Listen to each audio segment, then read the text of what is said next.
Assalamualaikum warahmatullahi wabarakatuh. Perkenalkan, nama saya Galih Prakasiwa, NIM 19113199. Di sini saya akan mempresentasikan tentang integrasi nasional. Integrasi nasional adalah penyatuan atau asimilasi bangsa-bangsa sehingga menjadi satu kesatuan yang utuh.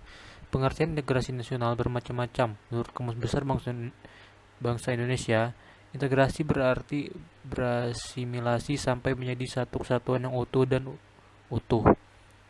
Pada arti kata nasion berarti bangsa. Integrasi nasional menurut para ahli. Yang pertama, integrasi nasional adalah proses pemersatuan suatu bangsa yang meliputi seluruh aspek kehidupannya, yakni aspek politik, sosial, ekonomi, dan budaya, menurut Dr. Nazardin Syamsiddin. Kemudian, menurut Howard Wirgins, integrasi nasional adalah penyatuan bagian-bagian individu masyarakat menjadi satu kesatuan yang satu keutuhan yang lebih utuh atau penyatuan banyak komunitas kecil ke dalam satu negara. Kemudian ada menurut Myron Weiner, integrasi nasional adalah proses berbagi kelompok sosial dan budaya dalam satu wilayah membentuk suatu identitas nasional. Kemudian ada menurut J. Sojati Jiwandono, integrasi nasional adalah cara untuk mendamaikan keberlanjutan dalam kesatuan nasional dalam arti luas dengan hak untuk menentukan nasib sendiri. Kemudian ada menurut Safari di Bahar, integrasi nasional berarti penyatuan atau penyempurnaan berbagai unsur bangsa yang semula terpisah. Konsep integrasi nasional. Konsep integrasi nasional terdiri secara dua. Yang pertama itu secara vertikal. Konsep integrasi nasional secara vertikal melibatkan hubungan orang-orang dengan pemerintah yang hubungannya saling terintegrasi secara vertikal. Konsep integrasi ini juga mencakup bagaimana pemerintah pusat dan daerah dapat terintegrasi. Kemudian konsep integrasi secara horizontal. Konsep integrasi nasional secara horizontal mencakup penyatuan bangsa Indonesia yang memiliki tingkat kemajemukan yang relatif tinggi.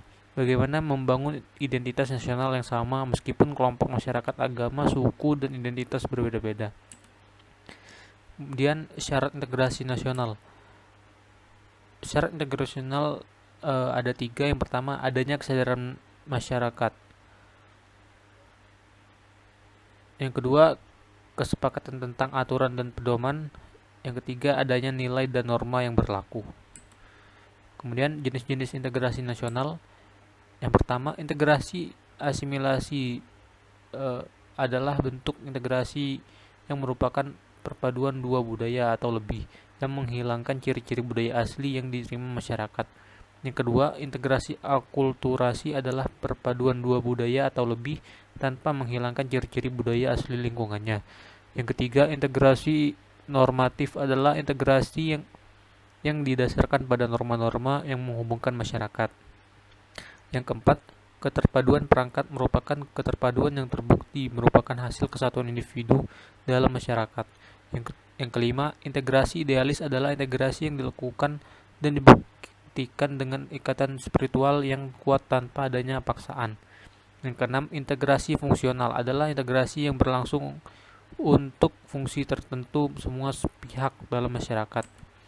Kemudian poin yang kelima, faktor pembentuk integrasi nasional.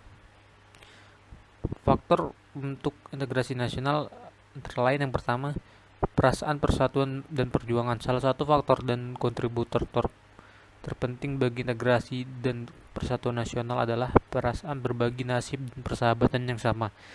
Yang kedua, menginginkan persatuan. Salah satu peristiwa yang menunjukkan keinginan Indonesia untuk bersatu adalah peristiwa Sumpah Pemuda pada tanggal 28 Oktober 1928. Yang ketiga, cinta tanah air. Faktor-faktor yang mempengaruhi integrasi nasional juga disebabkan oleh kecintaan masyarakat Indonesia terhadap tanah air. Yang keempat, bentuk idealisme nasional. Integrasi nasional merupakan bentuk ideologi nasional yang disepakati bersama. Kemudian nomor 5, budaya gotong royong. Faktor yang memungkinkan terjadinya integrasi nasional adalah adanya budaya gotong royong. Yang keenam, memprediksi ancaman asing. Integrasi nasional juga penting dalam memprediksi ancaman eksternal. Poin yang keenam, penghambat integrasi nasional. Apa saja penghambat integrasi nasional? Yang pertama, masyarakat Indonesia yang beragam. Masyarakat yang ada sangat beragam dan mencakup berbagai suku, agama, ras, dan golongan lainnya. Yang kedua, luas wilayah Indonesia. Luas wilayah Indonesia juga dapat menghambat integrasi nasional. Yang ketiga, pemahaman etosentrisme yang kuat. Etnosentrisme adalah bentuk fanatisme kelompok etnis yang mengakui budaya mereka lebih unggul dari budaya lain. Yang keempat, pembangunan yang tidak merata. Mengingat wilayah Indonesia yang sangat luas, tantangan dalam melaksanakan integrasi nasional adalah ketimpangan pembangunan. Yang kelima, erosi budaya adat dimulai.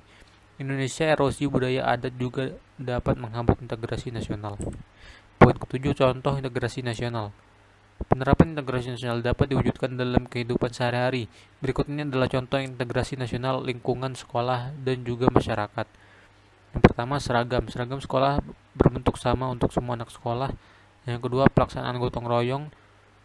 Bangsa Indonesia dikenal sebagai masyarakat yang memiliki nilai kemanusiaan yang tinggi.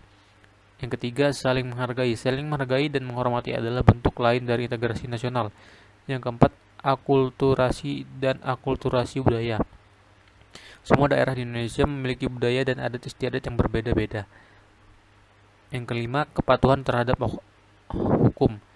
Aturan dikeluarkan untuk kepentingan umum. Hal ini untuk memastikan bahwa hak seseorang tidak bertentangan dengan hak orang lain. Yang keenam, ada toleransi beragama. Indonesia memiliki 6 agama yang diakui berbagai agama sebagai agama negara. Hak asasi manusia sangat dilindungi di sini.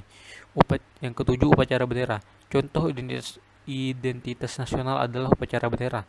Ritual bendera yang dilaksanakan setiap hari Senin di sekolah berlangsung pada hari-hari libur tertentu seperti Hari Kemerdekaan dan Hari Sumpah Pemuda dan merupakan bagian dari integrasi nasional. Sekian presentasi dari saya, kurang lebih mohon maaf. Terima kasih.